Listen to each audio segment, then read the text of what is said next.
Kubera channel స్వాగతం అండి. So మనం ఇప్పుడు గిఫ్ట్ నిఫ్టీ చూద్దాము. సో మనకు వచ్చేసి గిఫ్ట్ నిఫ్టీ వచ్చేసి 25,217 దగ్గర హాల్ట్ అయి ఉంది. మన మన ఇండిసెస్ ఎలా ఉందనేది ఒకసారి చూద్దాము. సో మన ఇండిసెస్ చూసినట్లయితే 25,169 దగ్గర హాల్ట్ అయింది విత్ స్మాల్ నెగిటివ్లో మనకి నిన్న క్లోజ్ అవడం చూస్తున్నాము. సో మనకి నిఫ్టీకి గిఫ్ట్ నిఫ్టీకి అంత తేడా అయితే లేదండి. ఇంకోటి మనం చూసినట్లయితే ఇండియా విక్స్ వచ్చేసి మనకి 10.63 అనేది ఇక్కడ ఉంది. సో 0.66% అప్లో ట్రేడ్ అవ్వడం చూసాము. నెక్స్ట్ వచ్చేసి మనకి అమెరికా డౌ జోన్స్, నాస్డాక్, S&P చూసినట్లయితే మనకి బాగా నెగిటివ్లో ట్రేడ్ అవ్వడం ఇక్కడ గమనిస్తున్నాము. బాగా నెగిటివ్లో ట్రేడ్ అవ్వడం చూస్తున్నాము. యూరోప్ మార్కెట్స్ చూసినట్లయితే యూరోప్ మార్కెట్స్ FTSE నెగిటివ్గా ఉంది. సో ఓవరాల్గా మనకు వచ్చేసి నిన్న కొంత నెగిటివ్ ఇండికేషన్ అయితే జరిగిందండి. సో ఈరోజు ఎలా ఉండొచ్చు మార్కెట్ అనేది ఒకసారి మనం మన లెవెల్స్ ద్వారా చూద్దాము. మేజర్గా యాజ్ పర్ మనకు ఓఐ డేటా చూసినట్లయితే నాకు 25,150 డౌన్ 25,150 డౌన్ నేను వచ్చేసి నెగిటివ్ తీసుకుంటున్నాను. ఇక్కడ వచ్చేసి నేను ఒక ఇన్సైడ్ క్యాండిల్ ప్యాటర్న్ ఫార్మేషన్ జరిగింది. అందువల్ల వచ్చేసి ఇది కాల్ ఆప్షన్, ఇది పుట్ ఆప్షన్ బై చేస్తున్నాను. జస్ట్ మనకి 30 పాయింట్ స్టాప్ లాస్ కంపల్సరీ. ఈ యొక్క స్ట్రాటజీ అయితే ఓన్లీ 30 పాయింట్ స్టాప్ లాసే కాబట్టి కంపల్సరీ మీరు ఎగ్జిక్యూట్ అయితే దానికి చేయండి. డౌన్ సైడ్ వచ్చేసి నేను 25,500 లెవెల్స్ దాకా 25,500 లెవెల్స్ దాకా చూస్తున్నాను. అదే అప్ సైడ్ వచ్చేసి నాకు ఇది వచ్చేసి మీరు చూసినట్లయితే నాకు 25,345 లెవెల్స్ దాకా నాకు కనిపిస్తుంది. ఓకే, సో మనకి ఇన్సైడ్ క్యాండిల్ స్ట్రాటజీ కాబట్టి చాలా సింపుల్ అండి. కంపల్సరీ ఎవ్రీవన్ ఎగ్జిక్యూటివ్ చేయడానికి చూడండి. ఓకే, నెక్స్ట్ వచ్చేసి బ్యాంక్ నిఫ్టీ చూసినట్లయితే బ్యాంక్ నిఫ్టీ కూడా నేను ఇక్కడ చూస్తున్నానండి. నాకు 55,600 అబోవ్ వచ్చేసి నేను కాల్ ఆప్షన్కి వెళ్తాను. మనకు వచ్చేసి 55,600 అబోవ్ మనకు వచ్చేసి కాల్ ఆప్షన్కి వెళ్తాను.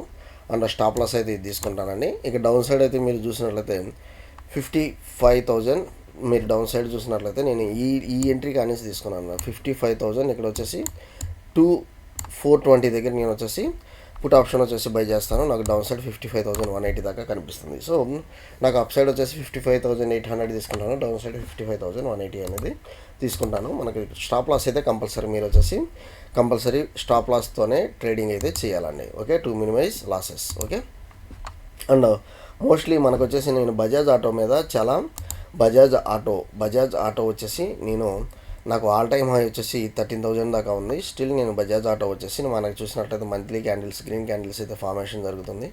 నేను స్టిల్ వచ్చేసి దీని మీద వచ్చేసి చాలా హోప్స్తో ఉన్నానండి. ఇక్కడ నుంచి మనకి బౌన్స్ బ్యాక్ అయ్యి మనకి 10,000 నీర్ టార్గెట్ 10,000 టచ్ అవుతుంది అయితే అనిపిస్తుంది. సో కంపల్సరీ బజాజ్ ఆటో అనేది మీరు ఫర్ లాంగ్ టర్మ్ అనేది హోల్డ్ చేయడానికి చూడండి. నెక్స్ట్ వచ్చేసి నాకు చాలా ఇంపార్టెంట్ స్టాక్ అండి ఇది. స్పార్క్ వచ్చేసి ఎక్కడో ఆల్ టైమ్ హైస్ నుంచి మనకి లోస్ అనేది ఫార్మేషన్ జరిగింది. సో నాకు 134 స్టాప్ లాస్తో మీరు స్పార్క్లోకి అయితే ఎంటర్ అవ్వచ్చు. నెక్స్ట్ ఓలా ఎలక్ట్రిక్ కొన్ని ఇంపార్టెంట్ అప్డేట్స్ ఇచ్చింది. సో ఓలా ఎలక్ట్రిక్ మొన్న రీసెంట్గా నియర్ అబౌట్ 70-80కి దాకా వెళ్ళేసి మళ్ళీ మనకు వచ్చేసి కొంత నెగిటివ్లోకి వచ్చిందండి. 60-72 మీరు ఇక్కడ చూసినట్లయితే 70 హైయెస్ట్ అంటే మనకి ఇంకా 12 పాయింట్స్ గ్యాప్ ఉంది. సో మనకి ఆల్ టైమ్ హై ఎక్కడ ఉంది? మనకి ఆల్ టైమ్ హై వచ్చి 160 ఉంది, ప్రస్తుతం 60 దగ్గర ఉంది. సో 100 పాయింట్స్ గ్యాప్ ఉందండి. కాకపోతే ఇది ఏంటంటే బౌన్స్ బ్యాక్ అయినా అంతే ఫాస్ట్గా అవుతుంది. సో ఈ యొక్క ట్రెండ్ అయితే మీరు మిస్ అవ్వద్దు. ఇంకోటి ఏంటంటే మెయిన్ కమోడిటీస్ అండి. కమోడిటీస్ వచ్చేసి ఈ సిల్వర్ బీస్ కానీ గోల్డ్ బీస్ కానీ విపరీతంగా పెరుగుతుంది. ఎనీహో మనకి దసరా, దీవాలి వన్స్ ఫెస్టివల్స్ ఉన్నాయి కాబట్టి మంచి డిమాండ్ అయితే ఇంకా ఉంటుంది. మీరు స్టిల్ యాడ్ చేసుకొని పెట్టుకోండి. మీ యొక్క పోర్ట్ఫోలియోని అయితే యావరేజ్ చేసుకుంటూ ఉండొచ్చు. ఓకే, సో థ్యాంక్ యూ అండి. Follow for important updates Kubera channel. Video నచ్చినట్లయితే like, share and comment. Thank you.